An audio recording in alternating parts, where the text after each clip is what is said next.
So this video is for Miss B Grief. I think I said it right, Miss B Grief. And this is just my little 2 cents on people who look down on you, but they end up asking, but they always need your help, or they end up copying you. From my perspective, that goes back to a pride issue, you know, and sometimes a little envious there as well. But I've experienced that as well. People who, or sometimes sometimes somebody can ask for your help in something that they see you do first, right? Or let's say you have an idea and you try to share it with so many people, like you try to motivate them, say, hey, we can do this and this and this, and it could be a great opportunity, but they don't want to hear it because it's coming from you. And even sometimes when it comes to the opposite sex, like sometimes there's a pride issue thing there, but then when they see you do that thing, then they'll be motivated to say, oh, well, if she can do it, I can do it. So they really draw inspiration and admiration from us when they look at you doing something, but because they didn't want to receive it from you, they try to just sit back in you know, like low key, and constantly observe you and monitor you and try to go and do the same thing you do. And then months can go on, or some time can go on, and when you come back across their path, you'll be like, they're doing the exact same thing you're doing, and you were trying to talk to them about it, but they didn't want to hear it from you, but they're doing the exact same thing. And sometimes they will try to show you like they're doing it better than you. That's a pride issue. That's not humility. That's pride, you know. And piggying back on what I said this morning, some people feel like you're beneath them. When somebody feels like they're better than you, they're not going to say it with their words, but these are the actions that they will display. They will sometimes, like, you can accomplish something and they'll see it, but they'll act like they don't see it. They won't give you any type of encouragement. But then the next thing you know, they'll turn around and they'll start doing the exact same thing you're doing. And sometimes they'll even show you as if they're looking for you to encourage them. But it'll make you feel like you're doing, it'll make you feel bad, because you feel that disingenuous spirit and energy coming off of them. It's like, it's not that you're not happy for them, but it's like, you'll be saying to yourself like, well, Dad, you know, you're copying, or you're doing the exact same thing that I was doing, when you could have just, you know, we could have just talked about it and grow when I first was trying to introduce it to you. You know, why do you have to feel like you got to do it better than me? That's it. Like I said, it'll make you feel crazy if you try to sometimes have these conversations with people, because they'll gaslight you and they'll just talk all around it, or they'll act like they don't know what you're talking about, you know. But it all goes back from my 2 cents, from my perspective. Like you're saying, when people, you know, they end up needing your help or copying you, it all goes back to a pride issue, and sometimes it could be envy. You know, they see what you're doing, because had they not been watching you, why would they go and do that same thing? Why would they go and do that thing? You know, so it's almost like you inspire them, but they're too prideful to tell you, well, I got my inspiration from you. You know, people can copy the same thing, the exact same thing that you're doing. And sometimes when you started seeing it being like excessive, then you know that, but they don't want to communicate with you. Like, for example, like you can see somebody copying one thing about you. You just went and got your nails painted yellow, and then the next day you see they got their nails painted yellow. You just went and got something done to your hair, a certain style. The next thing they got that certain style. You just went and bought you a certain type of car. Next thing they got that certain kind of car, the exact color and everything. And it'd be like, you know, when they start copying, that becomes like a bit of an obsession. And then if you ever try to talk to them and have a conversation, they just standoffish. They really don't like you, but at the same time, they want to be like you. You understand what I'm saying? It has nothing to do with you. You're not crazy.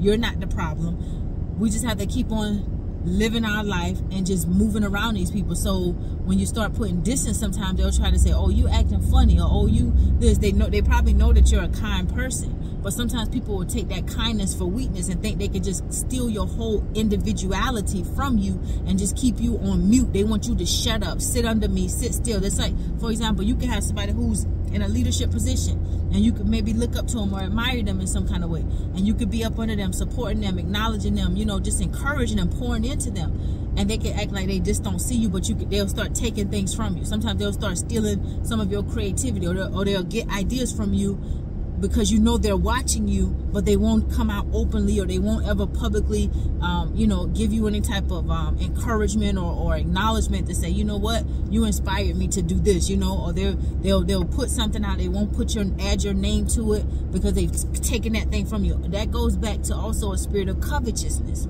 you know, and so it makes you feel uncomfortable to where you pull yourself away. And sometimes when you pull yourself away from people like that, then they still get angry. So the issue is not you, you know, it's nothing you can do. You can't reason with somebody who has no reasoning or righteousness on the inside of them. You know, the only thing that we could do is continue to try to live our best blessed life and separate from people like that. And also don't share any ideas, you know, don't willfully give yourself over. Sometimes people can want you or like need you to assist them in some type of way, but because it's you, they're too prideful to just come and talk to you. Versus you, if you needed your brother or sister to assist you in some type of way, or if you had something that you admired somebody about, you would probably go directly to them and say, hey, I see what you're doing over here. I really like that, or that's very encouraging, you know. But everybody is not the same. And this is where I've heard a lot of people say, stop expecting you from other people. And so you learn, stop expecting people to treat you like how you would treat them. Stop expecting people to be righteous and fair with us, or to acknowledge certain things, even though when we know that we're being an inspiration to them. We can't expect people to treat us like how we would treat them, you know, when there are certain people who are inspirations to us. It goes back to a thing of pride, envy, and covetousness. Those are the three spirits that I identify with those type of behaviors, you know, because it takes nothing. You can't walk in humility and be prideful at the same time, you know, and it takes nothing to tell somebody thank you, or I really appreciate what you've done, or you know what, you've really inspired me in this way. I don't care how big I get. I don't care how you know, how much money I make. I don't care where God leads me. You know, I don't care how much influence he ever leads me to be in a position to hold. I'm always going to walk in humility. The Bible says, he that is greatest among you shall be your servant. So if there's something that somebody who is not as has much influence as me, I don't care if you've encouraged me in some type of way, if I see a gift on the inside of you, my job, and I think my purpose, is to try to nurture that, not to try to break that, not to try to covet that, not to try to steal that from you and put it off as my own and keep you up under me, attached to me close enough just so I can keep robbing you spiritually. That's what you call spiritual thieves, you know, and life is spiritual. So that's my take on it. That's my 2 cents. You know, I think it goes back to spirits of pride, envy, and covetousness. When somebody walks around like that, you know, acting like they don't like you, but at the same time, they'll come back and they'll need you, or they'll start copying something that you're doing, you know, and it takes away from building a good, genuine bond. And then, you know, what came to my spirit is something I noticed last week. And I'm not going to go into details about it, but what came to my spirit is there's some people, they knew they missed out on a good friend or a good connection or building a good bond with certain individuals. And they are even too prideful to swallow that pride and apologize for and take accountability for some of the errors or the way that they mishandle certain people. So they will allow good people, good God-sent people, to just walk right through their life and walk right past them and walk back out of their life because of their own pride issues. Sometimes God uses those of us with a pure heart and pure motives to test the hearts of our brothers and sisters, all of us, you know. And when people mishandle good people, they act, sometimes they put on a front like it's not bothering them, but trust me, it bothers them. It gets to them, because good people don't come by every day and Sunday too. You don't meet people who actually want the best for you and don't want nothing from you every day. You don't meet people who will just be excited about your goals and your ideas, and when you tell it to them, they're already thinking about how they can help you elevate. You don't meet people like that. You meet people who are, a lot of people in this world are self-absorbed, self-seeking. The Bible says in the last day, people will be lovers of themselves. You see? And so we see that a lot now. It's rampant. So when you have the rare diamonds, like many of you are, you know, that come across as just genuine, you in your own lane, you walk in your authenticity, you know, you can help when you can, you will help when you can help. You don't walk in pride, you don't walk in arrogance, you don't walk in covetousness, you know, that's rare.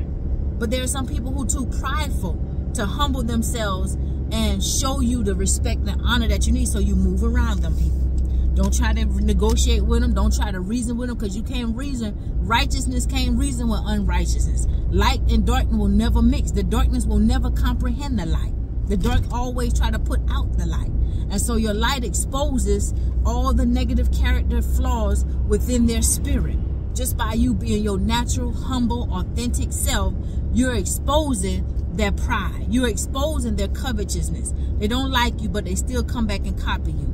They hate to come and ask you for something, but every now and then they get up into a position where they have to need your help. God caused a lot of people to have to sometimes swallow that pride, and they be angry because they're in a position where they needed your help. Rather than them be grateful and thankful that they actually had somebody to assist them. You know, it goes to pride, arrogance, envy, covetousness. That's my take on it. So that's my opinion, sister. I hope that brings clarity. The only thing we could do is move around people like that. Don't ever try to reason with somebody like that, because you did nothing wrong. You do nothing wrong by being your natural self.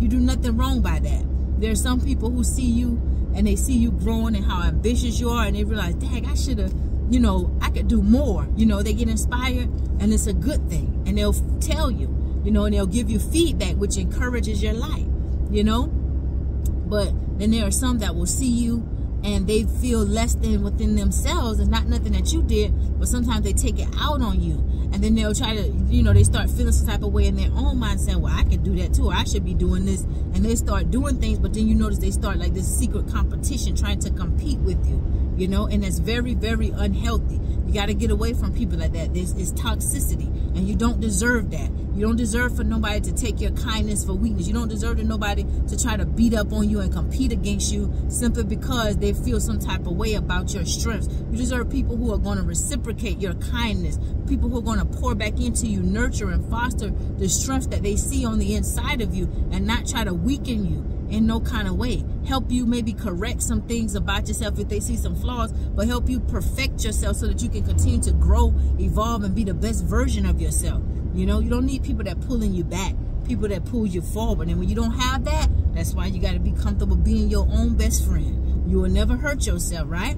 You won't intentionally disappoint yourself. You won't intentionally try to destroy yourself. But those who are not meant to be in your life, they will try to break you. They will try to destroy you. They will try to cut you down. They'll try to sabotage your progress. So you got to keep people like that away from you. When you see them signs of people doing those things and acting like you ain't had nothing to do with it, and just everything you do, they want to copy you and mimic you and just act like, you know, never try to give you any praise, or never let you know how much you have inspired them, but they're staying clingy. They want to cling onto you just to, you know, rob you of your individuality. Keep people like that away from you.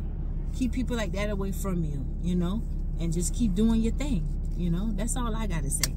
That's just my little 2 cents. Keep having a blessed day, sister. Be blessed. Be positive. Don't let that soak up a lot of your energy. Just know that you are a bright, shining light. You inspire a lot of people, and we're all not the same. Some people are going to come and give you feedback, and then there's some people that are going to act like you ain't got nothing to do with them copying you. It's just life. It is what it is. But keep shining bright. You are a bright star. You're a diamond. People wouldn't be copying you if you didn't have some great substance about yourself. But have a blessed day. God bless you, and I love you.